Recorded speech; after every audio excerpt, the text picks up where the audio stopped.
I'm really excited for this chat tonight because one, it got postponed last week.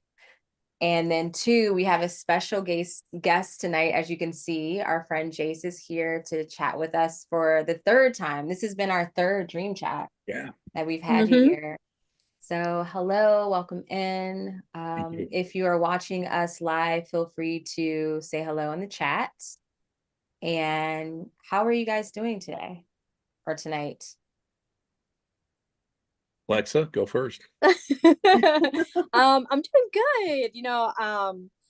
I am really excited to talk about Edgar Cayce and yeah, in regards to like the week, I feel like it's been a very introspective week. I've been really going deep into my inner psyche and kind of like consistently problem solving old experiences and like, just doing the work.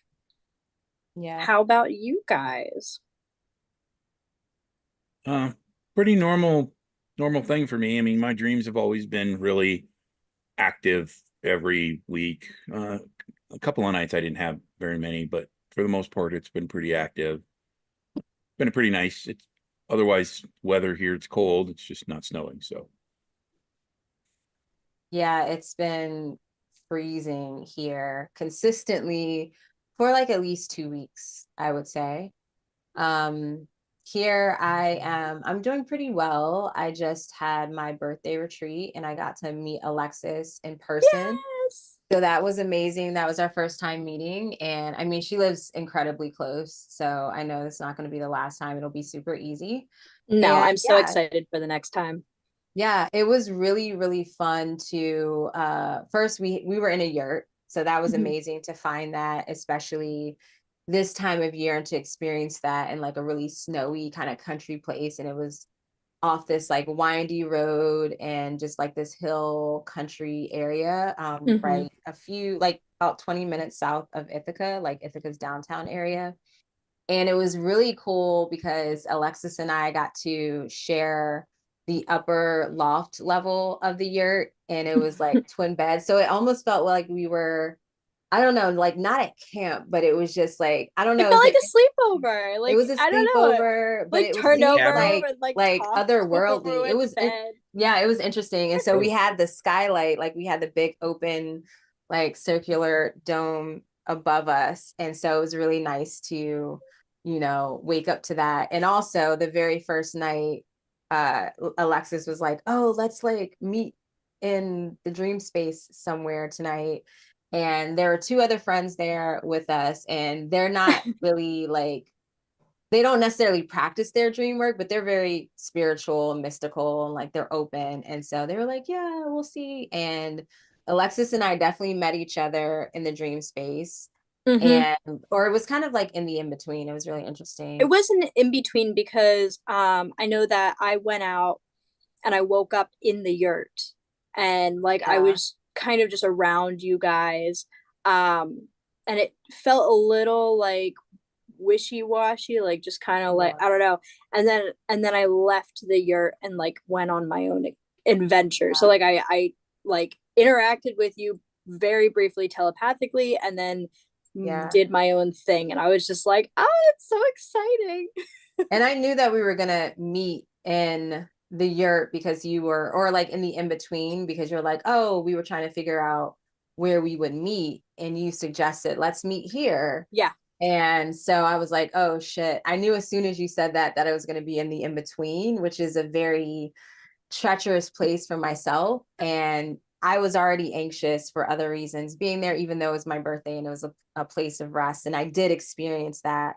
But I definitely had that type of experience in the in between. Although I was with you guys and it was fun, and we had a dance party in my version of the dream, but also leading up to that, there was a lot happening in that space. So I'll probably share that in a different chat. But anyway, so we are here, and I see there are two people here saying hello in the chat. Ashes to Ashes is here and says, hey, reporting for duty. Glad to see y'all made it. Peace to all. Yes, we made it this week. Thank you for being here. Yes, thank you. And then Courtney's here and Hey, says, I'm Courtney. already loving this conversation. Glad to be here for this. Yay, we are Oh, so glad to have we're you. so glad to have you, Yeah. Courtney. Both of Yeah. you. Anyone who joins, we are so Yeah. glad to have you. Yeah, this is awesome. And please be a part of the conversation. As you can see, I posted in the chat to share your thoughts on Edgar Cayce, if you heard of him, how he's inspired you, what you think of his work, because he is an extremely fascinating individual, and we're going to get into that. So interesting. But first, I'm going to drink some water because it is incredibly dry. Oh my God, you're wearing your necklace. I got a cicada necklace. You can't, I don't know if you guys remember, but Wow. it's glass. It was from Alexis. No, I wear it every day. So it's I my new love it. necklace. It's so beautiful. And you're As like, long as it matches. as soon as you put it on when we were at the yurt, I was like, oh my God, it's so pretty. Yeah. No, it's perfect. It's like carved iridescent glass, kind of Yeah. like held with gold. It's Mhm. it's It's really looks it's gorgeous on you. it's perfect. All right. So I briefly want to talk about the cosmic climate.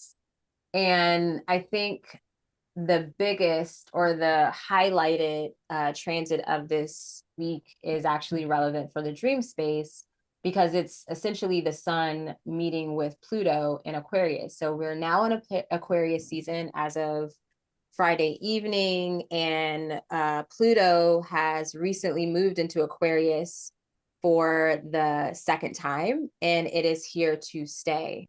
And so with the sun's alignment with Pluto, I thought it was really interesting because it's like you have the sun, which is the brightest light. It's like full illumination, divine intelligence. It's our star, like the brightest light in our sky. And then it meets with like the very opposite end of the spectrum of Pluto that's very distant. It's like teeny tiny dwarf planet in comparison to the sun. It's icy, and it is like the shadow, the darkness, the fears, everything that's hidden essentially. And it really is connected to the dream space. And so I thought that was really interesting.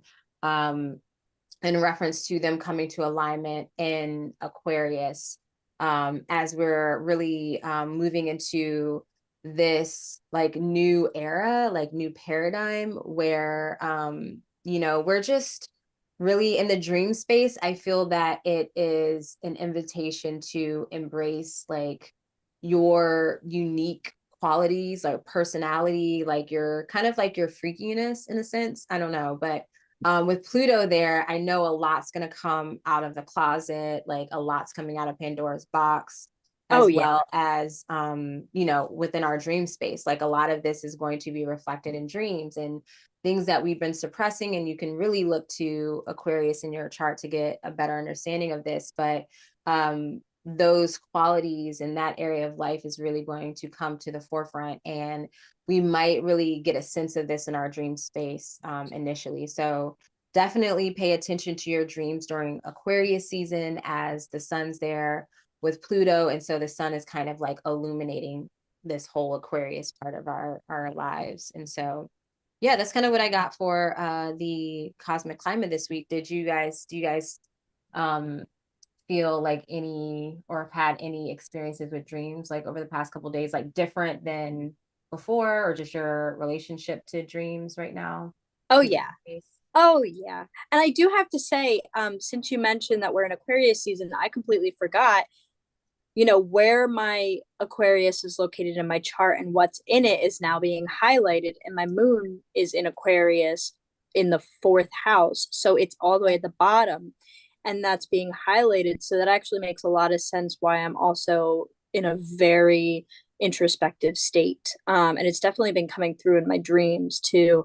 I actually flew in my dream the other night briefly, and I've never had the desire to fly in my dreams, but it was like the first time I ever did it, and it was so different. Like I've never. It sounds really cool, but like you guys know me. Like when I'm lucid, I like to lock into what my dream has already kind of laid out for me, and I'm not going into any other directions because I'm trying to get that message. So for this to just pop up in this middle of this incredibly anxiety driven dream, or Urania, I think I told you about it, this like very like minimal period of flying out of nowhere, I was like, well, that's crazy. That's never happened before. So yeah, I've definitely been experiencing some shifts in my dream space. What about you, Jace? So I have had, I mean, I have weird dreams every week, but it seems a little bit more focused on some other themes that generally don't always show up. So it has changed a bit, and maybe that could be because of my Aquarius is rising. So my rising sign is Aquarius. So that could definitely this could definitely be affecting me. And then didn't we also have a planetary on the 21st first where all the planets aligned? That'll be on the 25th, I Oh, believe. I thought it was Yeah. on the 21st for Yeah. some. Well, Like maybe dreamy. I thought I saw the 25th January because I know it's like 125, 25. Like people were really excited Mm, about that. yeah. But either way, it is this week. And yeah, Yes. so 6 planets are going to be in alignment and going to be visible in the sky, east and west, Woo! not all at the So same excited. time, Yep. but like in the morning. So sunrise and then sunset is going to be really energetically, yeah, it'll just be a special day. So if you can observe, I feel, that is, yeah, that'll be a profound moment. Especially, when I can see planets in the sky, I like to just go out and gaze at them. I'll have some tea or some wine and just see, like what comes forth, right? Like what just pops in my head. And I know when it's during the day or like early in the morning, because I don't really generally get up super early unless, I got to take my child to school. And so I will kind of set an intention sometimes if I'm being very proactive and, ask for guidance or whatever their message is, like while I'm sleeping. So that can definitely be something that you might want to put out there if you're wanting to connect and see what these planets have to communicate. But yeah, that's definitely something that's happening. And I want to say that all three of us here, for those listening or watching, this is an Aquarius big three. So I'm an Aquarius sun, Jace is Aquarius rising, and Alexis is Aquarius moon. So I Mm-hmm. know before when I realized that, I think it was the first time we chatted, I was like, oh my gosh, like this is so Yeah. cool. Like this is like definitely the new era. I Mhm. love it. So Team Aquarius here, and it's perfect for Aquarius season. All right, so we have some comments in the chat here, and Courtney says that she doesn't really, she's heard of Edgar Cayce but doesn't know about his work. So I'm really curious after this chat that we have and what we share about Edgar Cayce, what your thoughts are on his work. And yes, Courtney also says I had a dream of the Planet Parade in December 2019. I didn't know it's actually get to see one. You'll actually get to see one. Yeah, and there was one in 2022 as well. I feel like it was in the summertime. I want to say June or July, but it happens every couple years. It's very sporadic. Sometimes it'll be like 2 or 3 years, or like every 2 or 3 years, and then sometimes it's like 5, 10, and so forth. So it's rare, but it happens like often as well too. So awesome. All right, so we're gonna get into Edgar Cayce. All right, I'm excited to talk about Edgar Cayce because I came across him in 2018.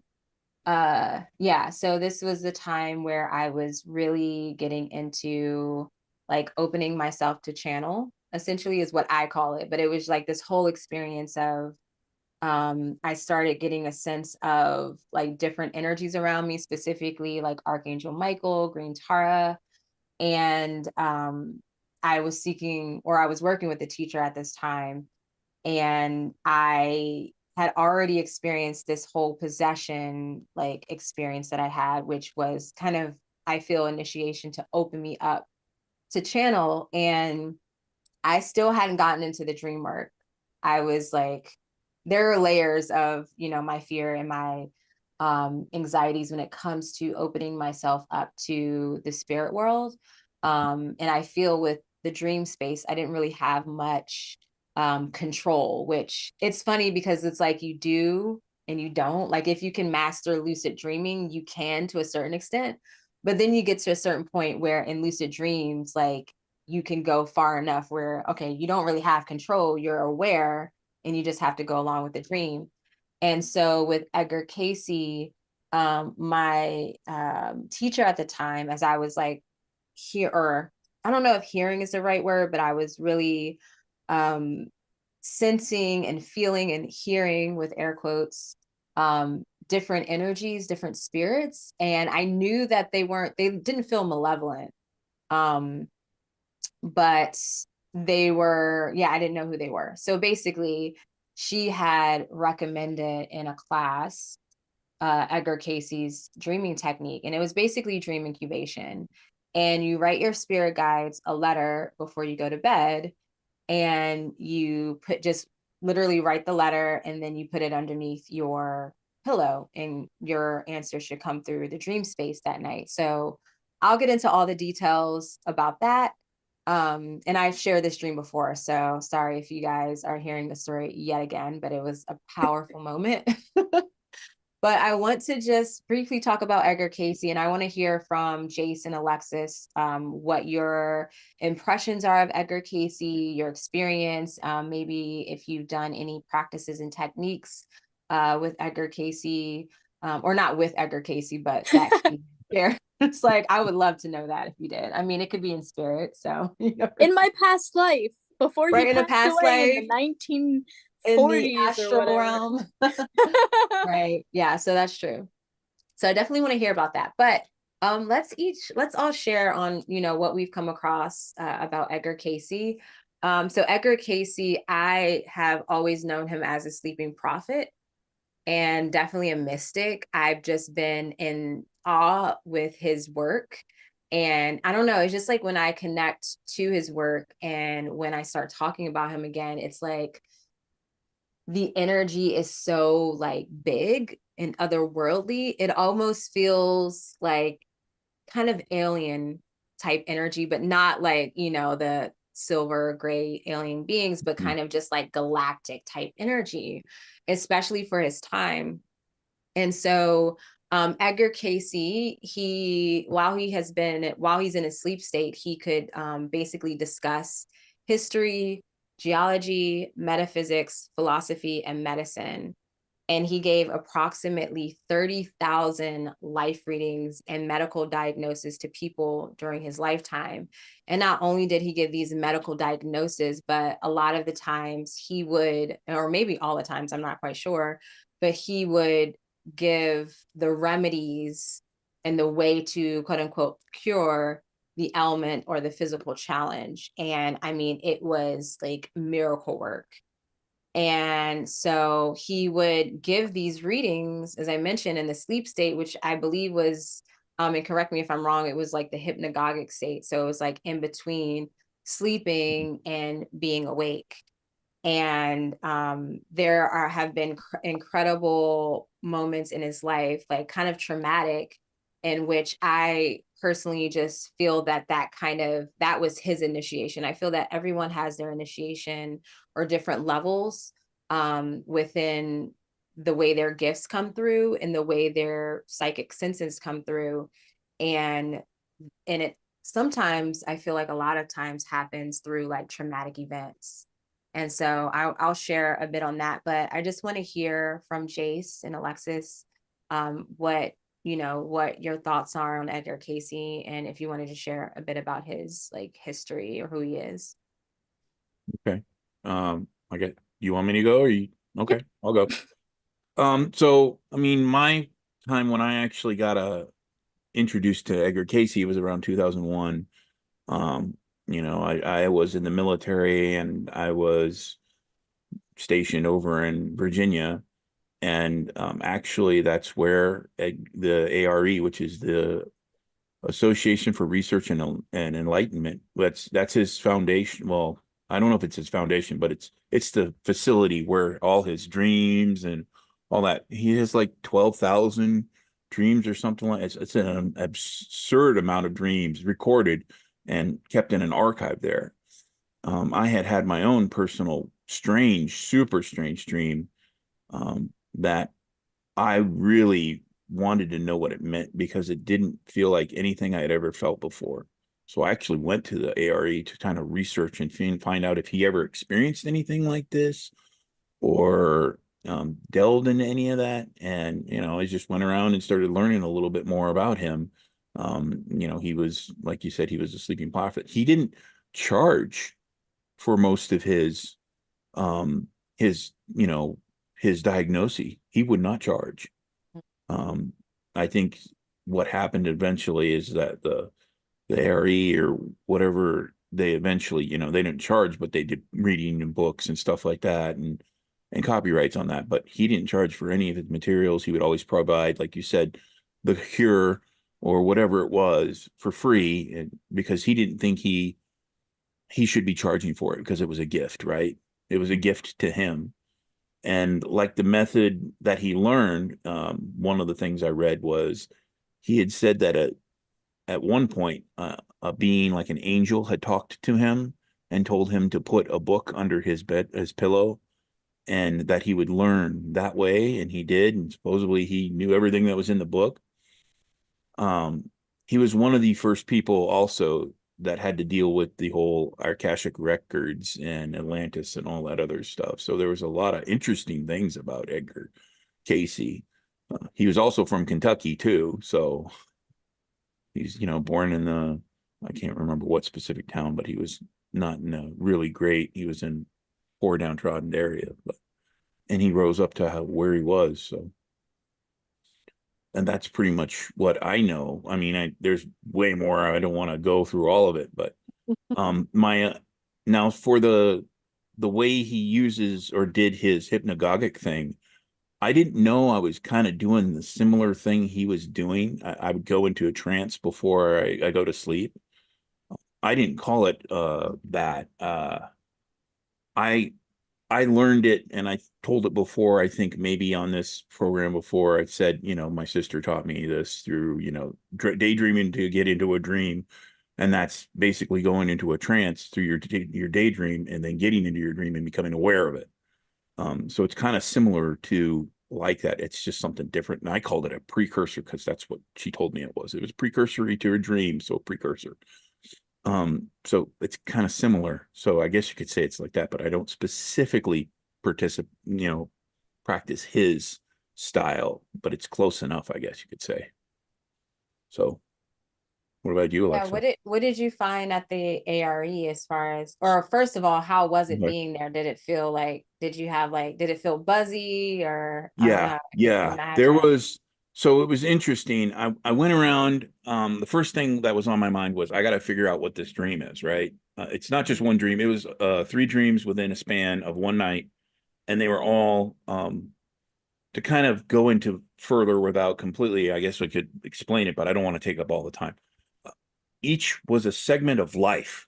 It would start one point and then it would end. And then I'd pick up from that point into another and then into another. And it was three of them.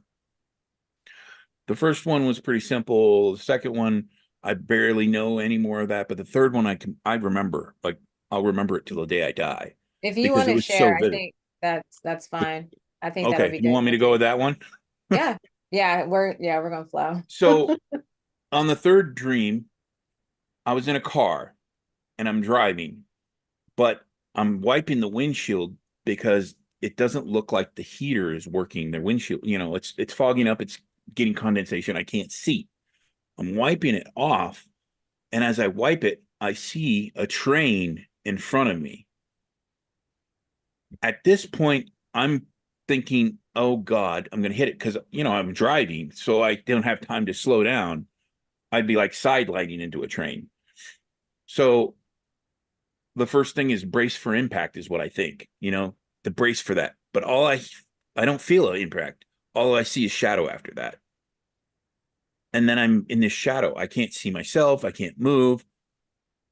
And I suddenly start hearing metal around me creaking and then some cutting sounds. And at that point, I'm starting to try to say something, but it sounds, and hopefully this doesn't trigger people, but gurgly, liquidy sounding. And I say, I'm still in here. And at that point, I rise up out of, and I see it's a car accident. And there are people cutting the car because it's been smashed to pieces and it's all compacted. They're cutting the car open to get whoever's in there out. The reasoning why I went to the ARE because I heard something to do with transferring or something in, soul flights, whatever, a bunch of weird things to where somebody would be in a state and another person would be in the state. And if some weird thing happened to where they crossed paths, boom, you're in that person's physical being. Almost like that series, where was it Behind Her Eyes, or remember where they swapped? Almost to like that degree. So but it wasn't anything like that. So I thought, ARE, it's, not only just Edgar Cayce, but it's all these other different things. It's research and enlightenment. So I figured maybe I could go check and find if anybody's experienced that. And so I went and I looked through a bunch and I couldn't find anything that had anything to do with that. And I met a few people, and some people said some interesting things about me. Like they said, you look kind of, they said they saw my aura. And I was like, oh, well, what does it look like? Well, it's like, it's kind of like gold yellow. I'm like, oh, was that good or bad? And he's like, oh, that's good. That's really good. I was like, oh, okay. Like, I don't know. I don't see it. So, but, I went, it felt buzzy, like you said. It kind of felt, you're going into this building and there's all this information, all this knowledge there. And I don't know if they put a lot of it on the internet, but I'm sure there's still a lot there. But now that, I mean, compared to back then, the amount of information that we have now is just astounding. You can get access to. So, Yeah. And you were living pretty close to there because this is in Virginia. yeah, I lived in Virginia Beach. I actually lived in Virginia Beach. It was probably Okay. like Nice. That was really close. maybe a 5-minute drive, Oh, because I was wow. not that far Yeah. from the beach. Yeah. I lived like, 5 minutes from the beach. Yeah. So he is the founder of the ARE. So he was Mhm. alive when that was established. And I believe there is actually live video footage of him there, like outside of the ARE and doing like, I don't know if it was a press thing or something of that nature, but yeah, so he definitely, I'm sure his energy is all in that space. And I just want to share, Alexis, before you share your impression of Edgar Cayce, I want to share that, I mean, since he was a young child, like I feel I relate to him so well, in the sense of he has this power to disassociate. And I didn't realize how strong that is when it comes to like just like disassociating and escaping into another like reality so far where I could honestly say, or I feel that he like always was in the in between, right? Just like Alexis, how you say you have one foot in this world and one foot in the waking world or the sleeping world. Yeah. Yep. Spirit world, sleeping world, or waking world. Yes.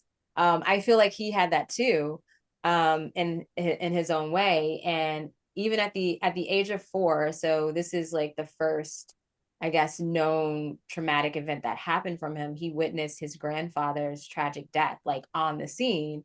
His grandfather got dragged by a horse into like a lake or something, into a body of water, basically on their property. And he was, trapped.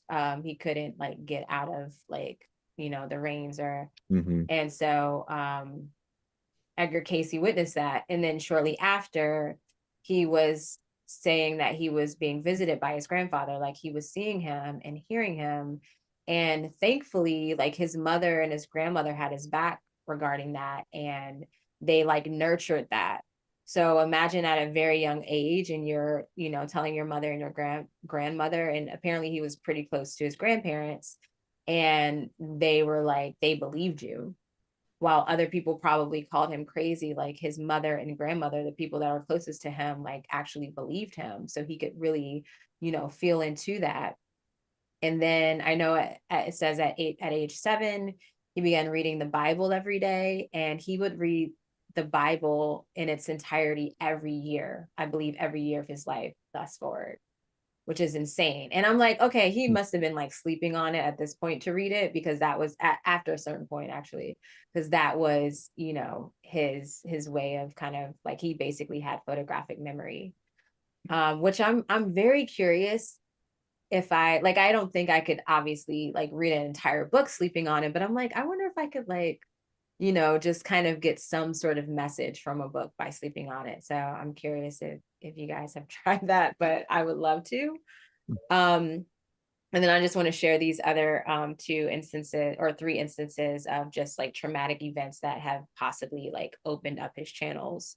So at age 13 is when he had that first vision that Jay spoke about the angel who, and also she came to him and told him that he could, like, his gifts are being open, like he was to be of service, because he was, you know, he was calling out, I'm sure, for help.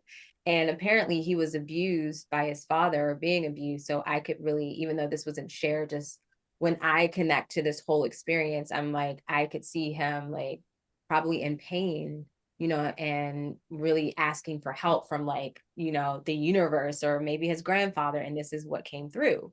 Mm-hmm. And that was like this connection with this spirit that was said to be an angel basically came to him when he was in a very difficult situation, like with his father. So apparently he was being abused, specifically in the sense of, or for not being able to like read, right?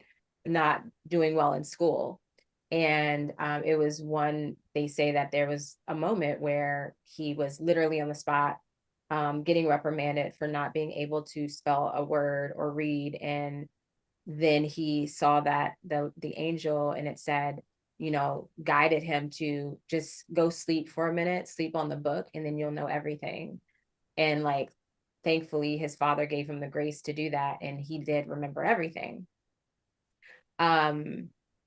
And then I'll come back to more, but I want to let Alexis share on Edgar Cayce. Yeah, so Edgar Cayce is new to me. I have I don't know if it would be odd or whatever, introduction to dream work. Basically, I never had any crazy powerful introduction into dreaming. I just kind of started lucid dreaming when I was 3. It just happened. Now I probably could go and talk to my parents and see if maybe I was around something that had traumatized me in some shape or whatever, but I don't have like a cool story behind me beginning my dreams work. But can I say this? Were your parents, was your dad a cop since you like were born? Mm-hmm. So Yeah, there could have just been something there, and like it not even knowing, but just been. like everything, like what you've experienced, just having a cop as, you know, your dad, like what he would experience. Oh, for That could be sure. something too. Absolutely. You know, it wasn't too long after that, only 2 years after that, when 9/11 happened, and Yeah. that shifted things Yeah. extremely in my household, even though I was so young. Mm-hmm. But Edgar Cayce was like, just looking at his information and his life, just very interesting. Like, and it reminds me that like every single dreamer has their own unique experience and powers around it, and it's whether or not you're leaning into it or kind of like letting dreams kind of bypass you. And I found that the death of his grandfather in front of him was like, I literally cannot even imagine. Like, I cannot imagine having to go through that specific experience. It like made, I had chills. Like, it was just, I could feel it. But the fact that his wife, like soon to be wife, was really the one who pushed him to use his gifts to help people, I thought was really like endearing and sweet. Like, her encouraging him to move through well, I don't know if you, because he didn't get paid for it, so would it still be a career at that point? Mm. But Later in regardless, life. supported him in ways that like in a direction that wasn't very popular or known or may have been looked down upon. His predictions are so interesting. I mean, the crash of the 1929, the economic crash of 1929, he actually had told some of his friends 6 months prior to it to pull out, and some of them did and like were okay, but then there were people who didn't listen to him and lost everything. And then predicting that the economy would recover in 1933, which it did. That, I mean, these things, there's not like a database of information that has all these things. Like these were coming to him in that space, and I mean, Hitler rising to power and what would eventually take him. He even predicted his burial 4 days prior to it, which it's so interesting. And it makes me think like being so connected intuitively to your waking and sleeping self, it makes me wonder how he felt on a day-to-day basis, because you know we are so engulfed in our dream space and so connected in that way. And I know for me, it can be very heavy and exhausting. With the amount of work he was doing, I cannot imagine how exhausted he must have been by the time the end of his life came around. And that's just very interesting and like, I don't know, honorable.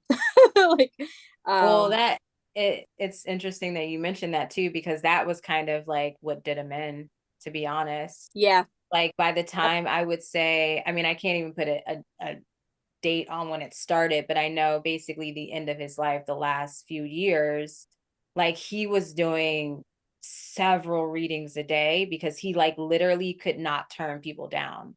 He felt like really guilty and horrible because he wanted to just help everybody.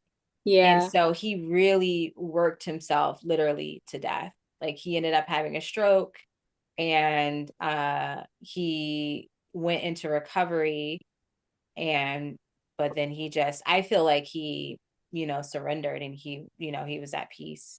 I mean, he Because sacrificed himself for everybody. yeah. And And that was from the beginning what he wanted. Like yeah, he wanted to help people. And even when that yeah, woman came and told him to sleep under the pillow, at one point she also had told him that he would basically spend his life helping people.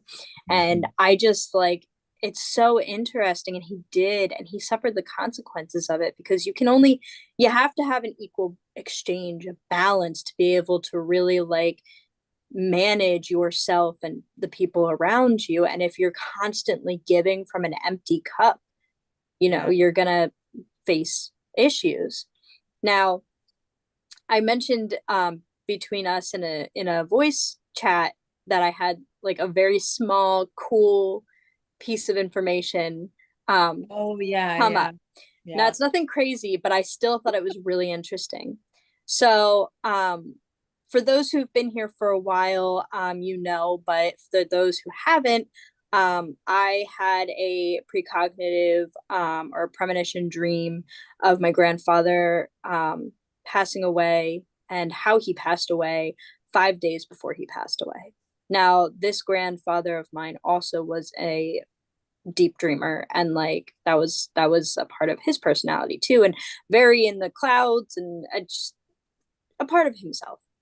um I took my grandma out to lunch yesterday, and we were chatting, and I was kind of talking about our um episode tonight on Edgar Cayce, and I kind of started describing Edgar Cayce and like when he was kind of like active, and my grandma was like, "Oh yeah, your grandfather was really into him."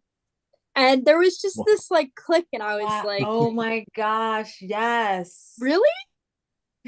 That's so weird. Like it's just the paths aligning are so weird. And it's an aspect Wow. like my grandfather, when he was dying, like he had dementia, Alzheimer's dementia.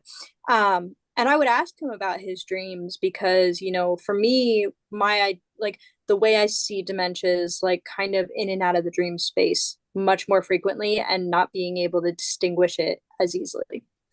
And like, but he was still talking about his dreams as he was, towards the end of his life. And there were times where like he told me he had, well, maybe like a couple months before he passed away, he had a dream where he was like in um like a battlefield, and like planes were shooting by, and he like, I mean, he was there, and even though he was not fully there cognitively, he was still able to talk about his dreams. And I wish it was something that we had dove into much sooner than the last, couple of years of his life.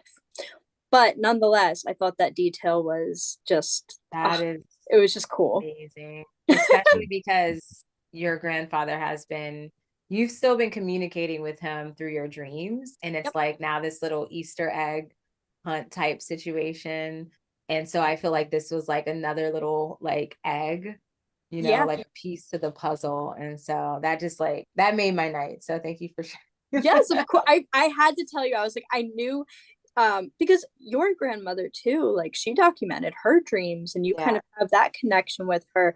Jace, did you have family members who were also involved in dream work? So that's the interesting part about me. I don't know my well, I do know my biological family, but I was never raised by them. I was adopted. Mm-hmm. But an interesting part of that is, I got some Alaskan Native in me, and Alaskan Natives do actually have like a shaman. Not, I don't know if it's a shaman but that's one of their practices is dream work. Wow. Literally dream work. They would go in and help their people, and a person would be, maybe a spirit would be bothering them in their dreams or a nightmare, and they would go in to other people's dreams and pull them out of that. And you could look it up. It's in there. I was like, wow, I didn't know that until, I started really getting into it. I started looking up, and I was like, wow, that's really interesting. That makes sense. That's so interesting. I mean, having that connection, even though you don't have the connection, it's so interesting. And like the way that all of us kind of have this generational ancestral type of connection with dream work is very interesting. Mm-hmm. I love it. Anyway, that's what I would say. Also, your sister too, Jace. Oh yeah, my sister. But she was not like my biological sister. She was my mom's child. Yeah, but soul sister, maybe. I don't know. I feel like that's true. That's true. Necessary to your life's journey, for sure. And that's pretty much that's what she said. She's like, I have to teach you this. Yeah. You need to know it. So I learned it. Yeah. Were you gonna say something else, Alexis? Because I kind of. I was just gonna say that's all I have on Edgar Cayce. Okay. Just I'm new to him. This is very new for me. Like I was saying before, I never had any kind of like spiritual integration into dream work. It just kind of has been something that's been a part of my life for a very long time. I was going into the hypnagogic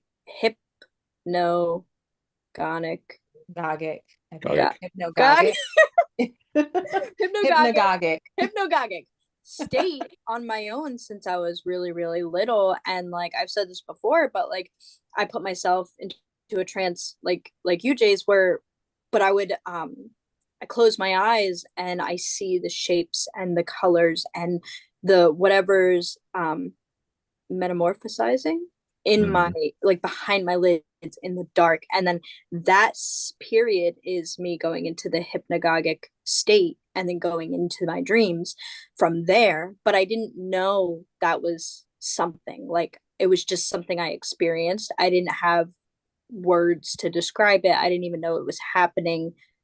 Like it's just when you don't know something's important, you don't pay that much attention to it past like, well, I had this experience in my dream.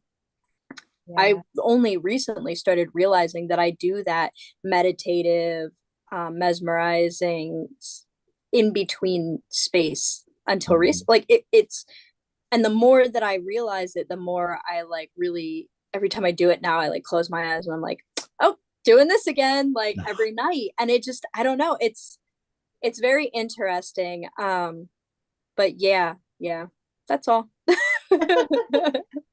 Yeah, I would say I was most comfortable with the hypnagogic state before I started dreaming. Like, or I mean, I've always had like vivid dreams and random lucid dreams, but like when I say dreaming, I mean like consciously or like intentionally. And just to go back to what I was going to share on my experience with Edgar Cayce's technique. So again, that was the dream incubation technique. And I wanted to meet my spirit guides. And I was very specific. I wish I had the letter. And I feel like I do, it's somewhere in here, but I would have to look for it. But basically, I wrote that I wanted to meet or know who my spirit guides are, and I want to know in order of dominance. And so then I put it under my pillow, and I know I drank some mugwort tea because that was like a whole thing to drink mugwort tea or like smoke it or whatever, and just get into the dream space. And I didn't receive that dream or that like guidance or message or information. But I did have a really profound dream that night that involved my grandmother, and it involved like this vintage store that was her house. And I remember I was like picking up all of these things, and then I came across a deck, an oracle deck, and it was Mother Mary Oracle. And like I was just so excited about this deck that I just dropped everything that I had, and I was like, I need this deck. And like when I woke up out of the dream, I was like, Mother Mary Oracle. And I kept saying it over and over. And I knew it was a real deck because I had seen it at some point before I had that dream. And I ended up getting the deck that day. And that specific dream and getting that deck led me through like a whole journey of connecting with Archangel Michael and other angels, and like really again opening myself to channel. But so I was kind of satisfied. I was like, okay, like I didn't meet my spirit guides, whatever. Like it wasn't a big deal. I kind of like forgot about it. And at that time, I had just quit my job, which was, waiting tables full time. And I was like, I'm going to dedicate my life to like doing astrology and like my spiritual practice. And so at this time, my job was literally to wake up every day, and I would like have before I would even have coffee, because I wanted to make sure I was like in that in between space still. And I would get up and light candles and everything. And my partner at the time worked early, so he was already gone. And then I would just lay on the floor. I had this whole setup, and I would have crystals at every point, like so basically my hands, my feet, and my head. And I would have earbuds in. I would listen to high frequency music like singing bowls and stuff like that. And so it was probably like 2 or 3 days after I wrote the letter, I did my usual meditation, and I had this whole journey. And then after the journey, I was coming out of it. And then I remember I was coming out, and like I always feel this hovering feeling. And like I said, I do this all the time. This is like how I was able to, like, things that people experience in dreams, I would always experience it through this deep meditation. And I always feel like this hovering feeling, and I'm very aware of it when I'm coming in and when I'm coming out. And so I was coming out of the journey, and I remember the room was full. Like I just remember. And it was like they were all kind of sitting like around me. And then when I came out of it, I mean, things happened. I can't really say it was like more of a feeling, but when I came out of it, I just like started to write who was there, like write names. And like literally I wrote it in order of like dominance as I wanted. It was like literally everything I wanted on the paper, even some symbolism. There were some surprises. My grandmother was on that list. And at this time, I still was like not really, like when she would show up in my dreams, most of the time it was still scary. I was still not open to that. Um, and so that was interesting to see her on that paper. And yeah, so it was like I met my guides, and I was like, whoa, like I never forgot about that dreaming technique. Like after that, I was like, so there was a short period where I was like really into Edgar Cayce. I borrowed a book from my friend that I still have. And yeah, and so I was, he comes in waves. Um, through my spiritual journey. And so, of course, like, you know, I'd be talking about him right now as I'm deep in the dream work. But I do want to also just point to a few other moments in his life. I did talk about him reading the Bible every day. And that first vision, he also, around the age of 13, I think he lost his voice to laryngitis. And then he received instructions as well, like through a whole hypnosis experience, or some sessions with an actual professional. It wasn't him, but the professional, whatever was facilitated, basically Edgar Cayce, you know, diagnosed himself, or they, like, his voice would come back while he was like in that hypnosis state. So when he was in that trance state, and I feel they kind of worked together in helping him to like cure this laryngitis and the loss of his voice. And I think he had lost his voice for maybe a year or so, I believe. And then at age 15, he had an injury to the spine. So like a ball hit him in his spine. Oops.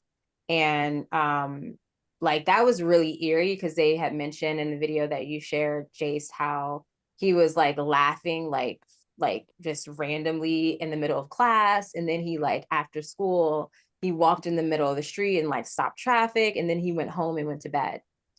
And while he was sleeping, he started speaking in his like sleep on how to cure him, like the remedy to heal his injury. And his family prepared it, and he healed himself. And so he just experienced many different, like, unfortunately traumatic events. And I feel like I really feel that his gift of being in that hypnagogic state also like separated him. Like he was able to disassociate, like it was like a way to escape like any pain. Because imagine at 4 years old witnessing, you know, pretty much like a father figure, like, you know, and then to have, you know, you're getting abused, then this happens when you're I mean, he's really young, you know. And so I could see how you might want to check out. If you're being abused at home, you're going to want to check out. And like, when you're getting abused, literally in those moments, like, my body's here, but I'm gone. And I can completely relate to that, because like up until I was pregnant with my daughter, I was like the queen of like leaving. Like, I'm out. I'm going to go meditate, and I'll be back in like an hour or so. Like, I'm out. Mm-hmm. I've been talking for a while. Do y'all want to add anything to that? I was thinking about it, and I wanted to ask you guys, have you guys had things come through in dreams to the surface that aided you, like, you know, Edgar Cayce having his remedies come to him in his sleep? Yeah. Yeah. Yeah, I have.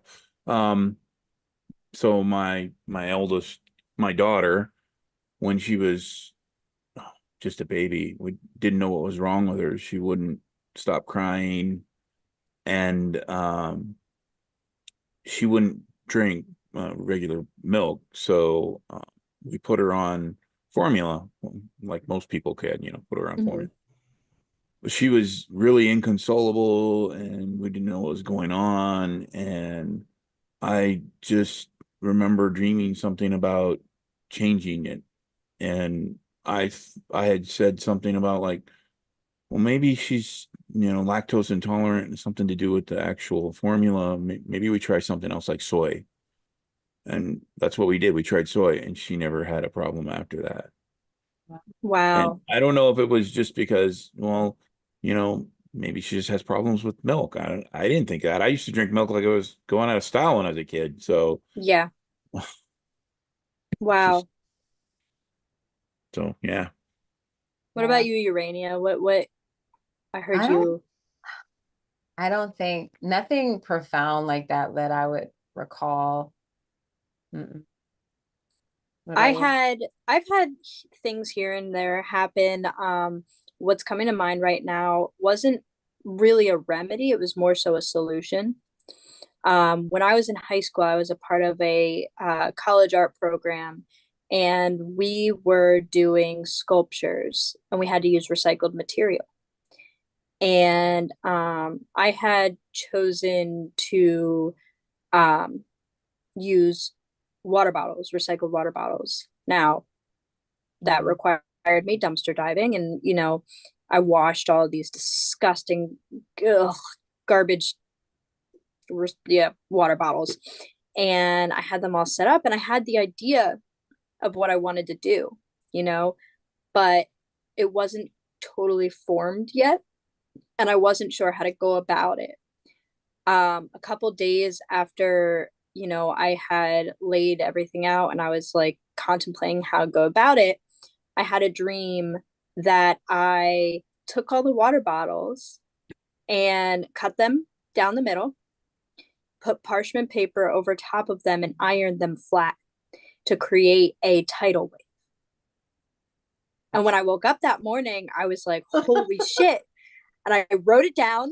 And that day, I believe I had my after school class at the college, and I cut it open. I laid it down. I had brought my mom's iron in and parchment paper, and I started to iron it and flatten it, and it worked immediately. And I was like, and I ended up doing that to like 500 water bottles. I built this huge like cascade of a tidal wave. It was like very representative of like the ocean kind of turning into garbage itself. It was a very like it was a thing, but like to have that very specific solution come up in my dream to point me in the directions of which way to go with this huge and very important piece, because we were having a show at the end of the year. Like, I had to get this done. It blew my mind. Like, I remember the dream like it was yesterday, and it's such a small thing, but I would have thought about it. I never would have thought about that, and it just popped in my head in my dream, and it's crazy. It's weird. I'm sure you got an A on that. It wasn't really graded that way because it was like part of a college program where I didn't get points, but right. I got very high like compliments on it. Yeah. Like, so we had cool. The show, and it was like cascading down from the corner of the wall with the light kind of blaring on it from different directions, and it looked really cool in person. Yeah. I have a really shitty photo from high school of it, but it doesn't really you have to share the photo regardless. I'll have to. Maybe I'll tag it in the chat or in the post on Instagram on Friday. Yeah, you should definitely do that. That is like, it makes me think of like the science fair. I don't know. I used to like, those are so fun where you go to everyone's like different booths. Oh, yes. Yeah. Cool. All right. Well, I want to share Edgar Cayce's birth chart because I thought this was really fascinating, as I've been talking a lot about him disassociating, and I had never looked at his chart before until, we decided to have this episode, and I was taken aback by how much Pisces he has, as well as like his moon and Pluto sharing a sign. So I'm going to share on my screen here, hopefully, if I can get it, his birth chart. I'm excited to hear more about this. Yeah. We chatted about it a little bit, but I'm so excited. Yeah. So I don't know if you guys can see here. I can see it. Mm-hmm. Yeah. Okay. So lots of, is this okay? Is it coming in clear? It looks great. Yeah. Okay, cool. Yeah, so this is Edgar Cayce's birth chart. He was born March 18th of 1877 in Hopkinsville, Kentucky. The time of his birth is a little like, it's not a good rating as far as the Rodden rating, if you guys know about that via astro.com. So that's a little hazy, but nonetheless, even if you don't have the birth time for someone, you can always see like where the planets were as far as their signs. So as you can see, there is all of this Pisces, and Pisces is literally the sign of, like, for me, it's the sign of disassociation, or also just being like in the real world or the waking world and in other realms. It is the last sign of the zodiac. It's kind of like the shaman, it's source itself. It has an easier access to the spirit realm, the dream realm, as it is like that really fluid, what we would call mutable water, where it's literally fog, like it's hard to contain, and it's the point where everything kind of bleeds into or blends into one another. So it really feels like a consciousness type sign, and very spiritual, ethereal, and emotional sign. So yes, Sun, Venus, Saturn, Mercury, and the North Node You know, in Pisces. that is so okay. So not to like bring myself into this, but I'm going to for a Oh, do second. it. Aside, so him and I have all the planets in like that amount of planets in our like sun house. Yeah. Except where he has the Saturn, I have the Chiron. So I just thought that was really interesting. Yeah. Sorry. And yeah, no, and you have all of your planets, like your stellium in the 12th house, which is like the in-between space, like this dream space, ethereal, and all of that. So I thought that was really interesting. Do you have I any think that's crazy. do you Sorry. have any Pisces in your chart? Oh yeah, you have Saturn in Pisces, right? Yes, I have Saturn in my Pisces and it's in the fifth house. Yeah. And he has Saturn in Pisces too. So that's interesting. What about Jace? You have what, moon? It's my so Pisces is my moon sign. Nice. So Ooh, feely. yeah. Extra feely.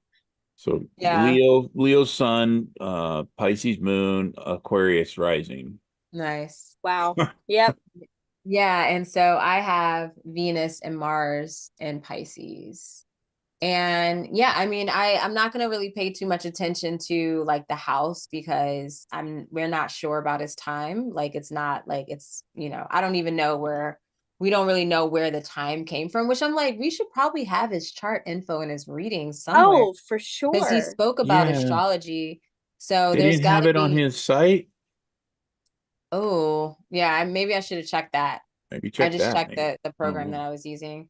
Yeah, so we'll have to check his site and get back. But yeah, so Venus, Sun, Saturn, Mercury, and North Node. And it's interesting with the North Node. The North Node kind of represents this place in our lives that we just like can't get enough of. So in traditional like Vedic astrology, the North Node is the head of the dragon, the South Node is the tail of the dragon. And so the South Node is like everything's being released, and that's like the end of the like the exit point basically. And with the North Node, it's everything like we're consuming this and we can't get enough of it. It's almost insatiable. And so I thought that made a lot of sense as far as like this Pisces aspect of just kind of like Pisces is also a sign that's kind of here and also not here. Um, they're definitely, otherworldly and travelers, and so that just made sense to me as far as his connection to spirit and being able to channel and being very in tune with his intuition, and just also with the Mercury, that makes sense when it comes to communication, and even the way his mind works and what he's sharing, like the energy exchange is so Piscean with just his life. And with Saturn, that to me makes sense, because he couldn't even, like, this literally is his purpose. And that kind of goes with the North Node, his destiny. And it's like there were moments where he stepped away from doing these medical readings and would just like, he just wanted to, be a photographer, because that was something else he was. And like nobody really talks about that. And supposedly he was like a really good photographer, and just to live his life. But through circumstance, he found himself back into this space of doing these readings, into just being of service. And by the end of his life, that was all he was doing. And so that made me feel good, where in the sense of like, you're always good, you're going to be where you're meant to be at some point, like you'll get there. And like when it comes to your purpose and your destiny, like you can't like get away from it. And he definitely, like, he played a major role. And I think I remember them saying that At one point, I don't know if he was wanting to like give up on his gifts, and this could have been when he had the vision from the angel, but he at one point he saw himself in the year of like 2030 something, and like he was reincarnated in the year 2030 something, and like people actually knew who he was and knew his work, and he kind of knew from there also that like, oh, this is what I'm supposed to be doing. Like he kind of felt that motivation and inspiration. And so another fascinating part of his chart is that he has moon here, moon in Taurus, also conjunct Pluto by about 10 degrees, and also conjunct Neptune. And so, I mean, these are the dream planets right here, Pluto, moon, and Neptune. And I always point out to really pay attention to, any transits happening between Pluto and the moon, of course, and then anything happening with Neptune as well. So that was fascinating. I just wanted to share his chart. I was just like, it just kind of was like an exclamation point on everything that I was coming across with Edgar Cayce and just my connection to him, and his abilities. That's so interesting. Like just seeing his chart and like, I mean, even looking at like my chart, like with it and seeing that like, oh, both of our north nodes are in retrograde, which is Oh, really but big. everyone's is retrograde. Oh, is it? So that's normal. Yeah. Yeah. They're just moving Okay. in opposite direction. I Yeah. have a lot of retrograde like placements. Yeah. So like that one throws me off. But like Yeah. it's just the planets in that it's so crazy. Yeah. Ugh. Yeah. I can't wait to do more Yeah. people in the dream sphere. I'm Like excited. it's so exciting to like learn about it. Yeah. We need to do Carlos at some point. Yeah, Oh, I for need to, I'm sure. gonna do some reading up. When I saw all the books, I mean, it was A like at least whole 20. And thing. like, Yeah, yeah, he's they got a had lot. multiples, but it was there and it was dedicated. And it was funny in the same section, we had just saw like one book of Edgar Cayce, but it was like, I saw it and I was like looking at it, I was like, because the way He it was looking wasn't up in the at us. bookshelf, right? It was like out of the bookshelf laying down. He was like making eye contact. And I like saw it and I was like, and it was his book, I Follow Rivers, which was I don't think he wrote it, but it was It's a about his, yeah, it was biography, a or biography. Yeah. yeah, somebody else wrote it Someone for wrote you. it. Yeah. Would that be an But it was like it was autobiography? like the Yeah, oldest one. Yeah, autobiography. And it was the oldest one, maybe the very first one. And I saw it and I was like, yeah, I don't know. I don't like, I wanted something specifically on dreams. And Me then too. like 10 minutes later, Alexis was like with the book, she was like, oh, here, like, did you see this? Or like you wanted the and I was like, damn, do I want this? But I thought about yeah, it too. I was yeah, like, we both thought about it. I can't spend too much money here. Like I have to be reasonable with my spending. And I thought the same thing about Carlos's work too. I was like, there was so much of it. I was like, oh, should I get one? yeah. And then I just like narrowed it down to three. But I feel like, I don't know, not regretful of it, but just like I need to go back soon. Yeah, yeah. No, so that was interesting. And he does have books on dreams, or books about him and dreams and visions. Yeah. Is a book. It says by Edgar Cayce, so I'm not quite sure if that was like actually written by him or just his readings. Does he Uh, have his dictionary printed? Like, is that also a book? I think you I can just, get it printed. yeah. He has Okay. his dream dictionary on the ARE website, which I'll put that website in the caption of this video.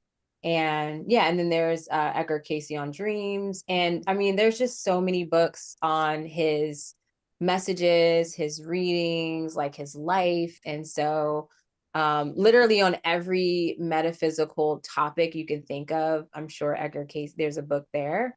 And so I think it's incredibly invaluable, especially at this point, in 2025, and with this Aquarius era that we're in, I think it's really going to come to the forefront. So I'm really excited. I am so excited to see what's to come. Yeah. This is going to be a big year, a lot of shifts. Yeah, Yeah. definitely. All right. So I encourage anyone still watching, listening to ask us any questions in the chat. Let us know what you think. If you're watching or listening to the replay, definitely feel free to leave your comments and questions in the comment section. Even on Spotify, you can comment. And so we would love to connect with you there. Is there any last, messages or anything honestly, about the dream space that you want to share before we wrap it up here?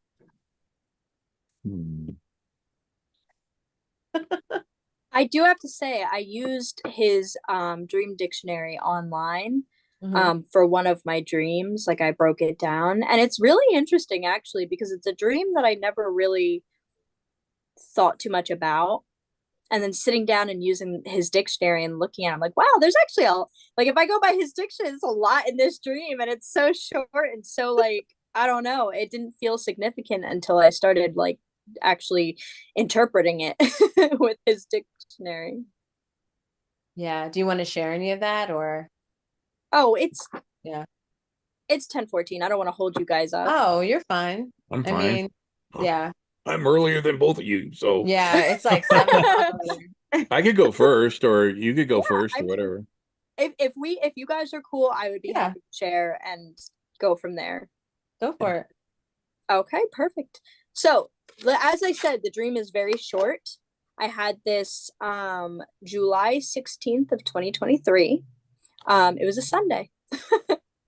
So I was driving on 78, which is a highway near where I live, with my husband, when a man veered into the median. The vehicle was white. The man was older with gray white hair and a white button up. I asked if he was okay, but he was in shock. I called the police and sat and waited until they got there. The shoulder of the highway got really heavy with vehicles. Then a lady started walking up towards us, giving me a really nasty look. And I looked at her and said, "Mind your business, you slutty C word."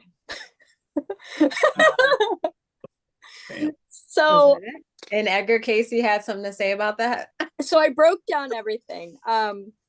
So in regards to the road, it represents in his dictionary, this represents the journey of life one is on, a time in life of especially needing guidance, direction, or destiny.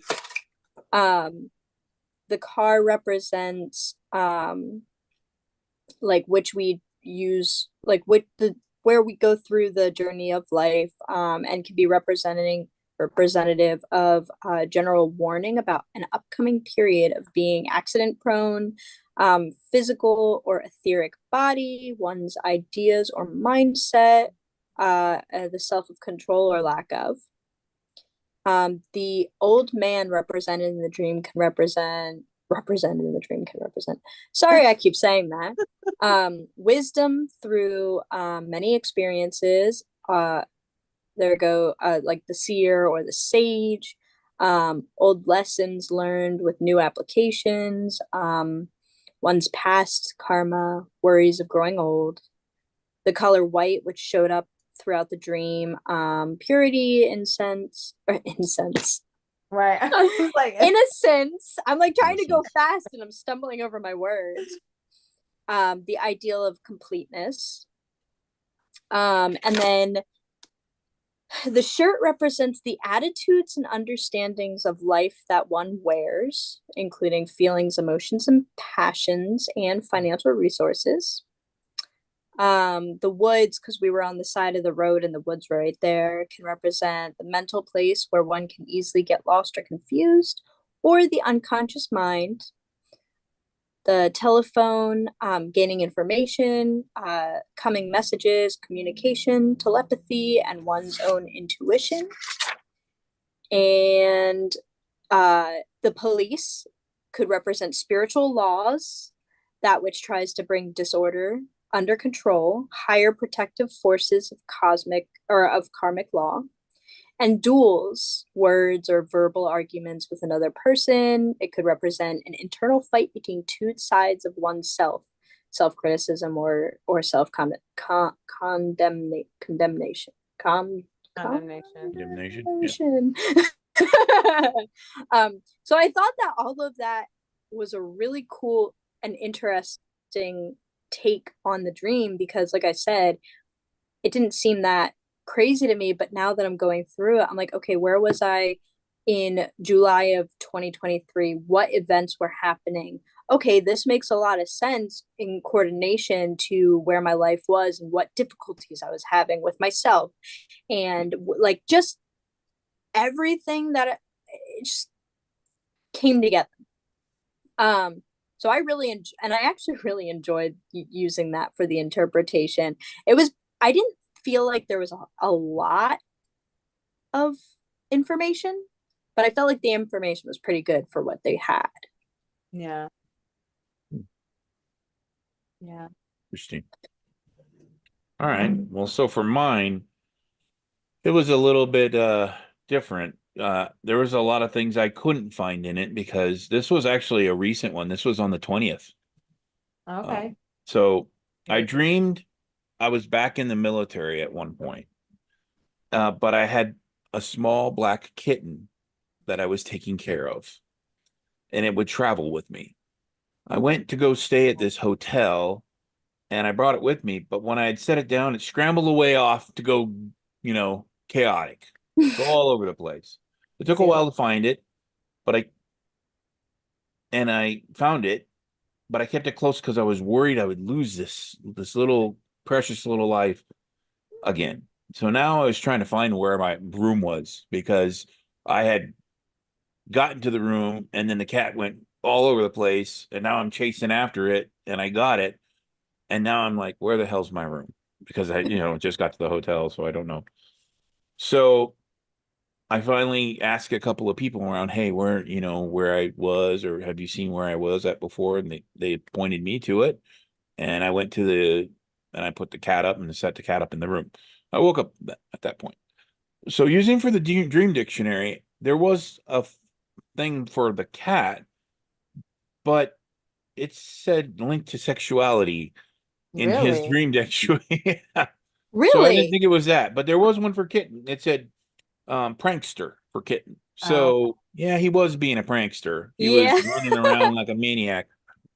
Chaos in something that was order, Okay. Yeah. right? Yep. Interesting. I looked though for military or anything and didn't really see anything like that. There wasn't anything for hotel. There was stuff for home, which is a symbology for it could be for yourself and at that point, to me, it seems that was almost like a transitory thing because a hotel is a transitory thing to me. Yep. It's not something somebody really lives in except for temporarily. Mm-hmm. So that's how I viewed it. So this is what I came up with that all from the dream dictionaries, but in my own terms, I believed the kitten was representative of my playfulness and forgetfulness of my own surroundings. The kitten was young and inexperienced in life in the area, so I was going around trying to prevent something bad from happening. So maybe it was my own subconscious preventing me from going around like a fool, like the fool card, and in a more ordered and structured world, because that was it was like a barracks or a hotel, and it was structured, and I was just goofing around. The cat was goofing around. So that's what I got from mine. So Nice. your thoughts on it? I did feel like it was really like not your dream, but the dream dictionary that's on his website. I was disappointed that it felt very condensed and there wasn't a whole lot. I like when I can go into my dictionary and there's like a little meaning for every little detail of my dream. And like I think that's why I wanted to do a very short dream because I thought maybe it would be more um interesting and I might be able to get a little bit more out of it than a longer dream where there's like a bajillion different things that pop up. But yeah, I feel like maybe using home and the car reference, kind of merging that for hotel, like you said, it was transitory. But your interpretation of it seemed to be pretty spot on, in my opinion. I thought it. So, Yeah. Yeah. Yeah, of course, the black cat stood out to me, and Jace has like a very strong connection to cats. Yes. And so I don't know, I was like, I got kind of stuck there, like wondering if, especially when you said the cat was like, the kitten was doing whatever it was doing, I He was felt going like the crazy. zoomies. He Yeah, the it was zoomies. It had literally the zoomies, and it was like, I don't yep. know, I just got like, I could see that moment, and I got kind of like focused and fixated on that. So I don't know, it was like I was kind of contemplating, was that like a spirit guide, or I don't know, like it felt So like, I mean, you could go that route too, because I've had two black cats, and both yeah, of them have passed away because they're older. But my first one, I had it when I was in the military, and he was a kitten. He was just a little one, and he lived about 20 years. So yeah, Actually, that context is really interesting. Being brought back in your dream to a time or like to a place where you had a black kitten and like kind of bringing you back to the past a little bit. That's very interesting. yeah. it is. So I have been really naughty, which will actually, the next episode is going to be a dream sharing episode and reflection on the previous lunar cycle. So basically the month of January, or since the Aquarius or the Capricorn new moon. Mm-hmm. So December 30th. But anyways, so basically with that to say, I have been very bad at writing my dreams. They have been very vivid, and I just don't sit with them long enough in the morning. Like they're there, and they're like at an arm's like reach. And so if I really took time to sit and meditate on them and just start writing something, because I know you guys have experienced that, where you're like, oh, like I vaguely remember this, but you start typing or writing or speaking, Yep. and then the details start to come in. So it's like I'm there. So with that to say, I don't have a recent dream to share, but I think, I was just considering what I shared about the dream, the lucid dream. Or I don't know if I was actually lucid. It was probably more just like being really aware, like conscious in the Conscious dream. conscious Um, dreaming. yeah, the night that I had written the letter to my spirit guides, put it under my pillow, and I had the dream about being at the vintage store that was my grandmother's, and it was also her house. And I will say that it was the house that um, she didn't die there, but like the end of her life was spent there. And that's where my mother and I moved in, and with her to take care of her at the end. And that house shows up a lot in my dreams, Oh, like currently. And so, yeah, but that all showed up in the dream, but it was a vintage shop. And as far as like the main symbols that came through in the dream, the only thing um that I could really get like a symbol for, I would say, is like books in a sense. That's where I went to, because it was kind of like a bookshop, but then there were like little trinkets and stuff. Um, and so what basically stood out to me, obviously, is like knowledge, lessons gained, and then it says other possibilities, memories. That was the main one. And then also Akashic records. And so as we were talking about, Edgar Cayce was one of the first like clairvoyant individuals who spoke about the Akashic record and accessing that. And I feel like the memory part came in as far as like it was my grandmother's space. And then the Akashic record, as far as like that connection could be with the Oracle deck, because like the Oracle deck was essentially like a channel for my connection to like Archangel Michael, Mother Mary, and other angels, which I really um connect with them as more like beyond angelic beings, but like kind of like galactic energy as well. Very old, like ancient type energy. And in addition to that, like I said, it was a time where I was really opening myself up to a lot of those perspectives. And my teacher at the time would talk a lot about the Akashic record, and just like being able to access that and doing these different meditations and like, these scripts and things like that. And so I feel like that was probably the biggest symbol as far as that dream. Um, And it was definitely, I guess it would have been one of those guiding dreams that we spoke about, because it was like I was given the guidance, or I had the experience of getting the deck. And I felt like that was like, the dream was like, get this deck, right? Which opened up a lot of other things. I actually have a question. Was Mother Mary one of the spirit guides that came to you later on? Yep. So you kind of got your answer a little bit that dream. Yeah. So Like, I'm gonna share the picture, because I don't know. Please do. Like, I gotta send it to my computer. But yeah, no, she was one of the she was like the top, which was crazy, because like I was really just learning, like I was healing my relationship basically to my upbringing. I was raised in a Christian faith. And at the age of, I grew up in this church that my mother grew up in, and my grandmother, like, she didn't grow up there, but this was like her church, her family. And when I was around age like 16, 17, I learned that when my mother got pregnant with me, which was at age 19, it was out of wedlock. They basically like shunned her. Like, it was like acknowledged, like it wasn't like official, but you know, it was very clear that you're not welcome here. And I loved church. Like, it was weird. I loved it. And that kind of really, I was, for a while, I was like F religion, and I was atheist for a bit. And then I came back around to spirituality, but it took me a long time to even be able to like acknowledge Jesus or anything like that. So when I had this like meditation and met these guides, I was incredibly surprised to see like Mother Mary, and I was just coming around to healing my relationship with Jesus. And yeah, so can you guys see this? Yeah. On the screen? Yeah. So this is a picture of what I wrote. I still have the journal, what I drew. So as soon as I came out of the meditation, I drew this pyramid with the eye. Then I drew Mother Mary, or wrote Mother Mary and the Dark Mothers. And I was shocked, because I was like, why is Mother Mary with the Dark Mothers?